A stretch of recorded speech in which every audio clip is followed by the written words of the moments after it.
सुतं देवं कंसचाणूरमर्दनम् देवकी परमानंदम कृष्णं वंदे जगद्गुरुम्। पूज्य बाबा की स्मृति से अपने को पवित्र करते हुए या पवित्र करने की कामना से मैं कुछ बातें आपसे करूंगा, क्योंकि जब तक बातें चलती रहेंगी तब तक बाबा का स्मरण होता रहेगा। तो वो स्मृति का क्रम जब तक टूटेगा नहीं, बाबा के स्मरण से हम पवित्र होते रहेंगे।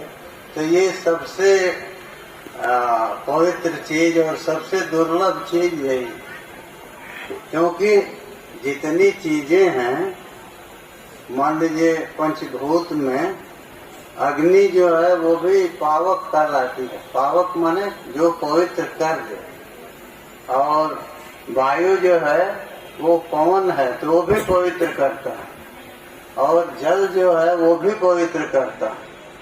तो बचा क्या? आकाश और पृथ्वी। तो क्या ये पवित्र नहीं करते? ये भी पवित्र करते हैं। क्यों कि पृथ्वी जो है वो आधार शक्ति है ना। तो शक्ति किसकी है? शक्तिमान कौन है? परमात्मा। तो भगवान की जो आधार शक्ति है, जिसकी महिमा से, जिसके प्रताप से हम सब लोग एक विशेष स्थिति को प्राप्त कर रहे हैं। इसीलिए गीता में भगवान ने कहा ना कि गामाविश्य भूतानि धारयाम में हम जैसा। कहते हैं कि देखो मैं पृथ्वी में प्रवेश करके और अपनी ओज शक्ति से उसको धारण करता हूँ।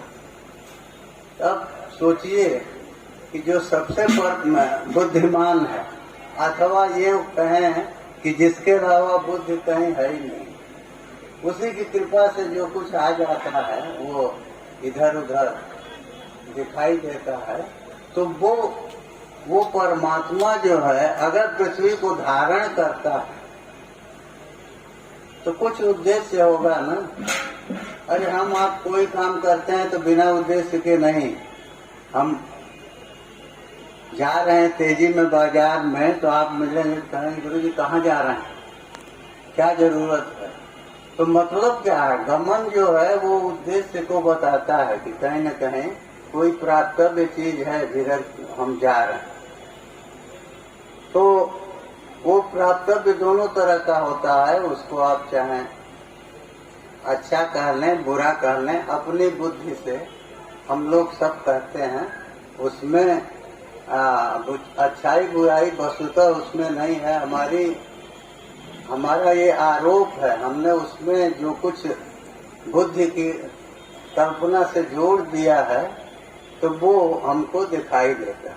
जैसे धूप वही है और चश्मा बदलते जाइए तो वो रंग अलग अलग दिखता जाएगा। तो अब लाल चश्मा वाला उसको लाल कहेगा तो हम कहेंगे कि ये मूर्ख है, इसको समझ में नहीं आ रहा। लेकिन नहीं, वो अपनी जगह पर सही है, और वो जो समझ रहा है वो बोल रहा है। तो इसी तरह से परमात्मा को प्राप्त करने के लिए, परमात्मा को जानने के लिए लोगों ने सारे उपाय बताए। क्यों कि परमात्मा का उद्देश्य यही है। आखिर वो पृथ्वी को धारण क्यों करते हैं? इसीलिए करते हैं कि जीव यहाँ आकर के और कुछ दिनों तक रह करके और हमारे ध्यान से अपने को पवित्र करते हुए अपने लक्ष्य को प्राप्त करना। पुण्य और पाप कहते हैं ना, तो पुण्य क्या है? जिसकी स्तुति की जाए। पुण्य का अर्थ है स्तुति के योग्य। पुण्य व्यवहारे स्तुतौ च धातु है, तो जो जिसकी स्तुति हो वो पुण्य है। और पाप क्या है? तो प नाम है परमात्मा का। पातितिप परमात्मा, पम परमात्मानं यह अपनुदति। जो परमात्मा से दूर कर दे हमको, वो पाप है। अभी कहिए कि परमात्मा से दूर कर देगा, वो दूर कहाँ से करेगा? अरे वो तो व्यापक है परमात्मा, ऐसी कोई जगह नहीं, ऐसा कोई काल नहीं जहाँ वो ना हो। तो फिर जब वो सब जगह रहे हैं, लेकिन हमारी बुद्धि में अगर उनका प्रतिभास नहीं हो रहा है तो वो हमारे लिए नहीं है। यही तो हो रहा है।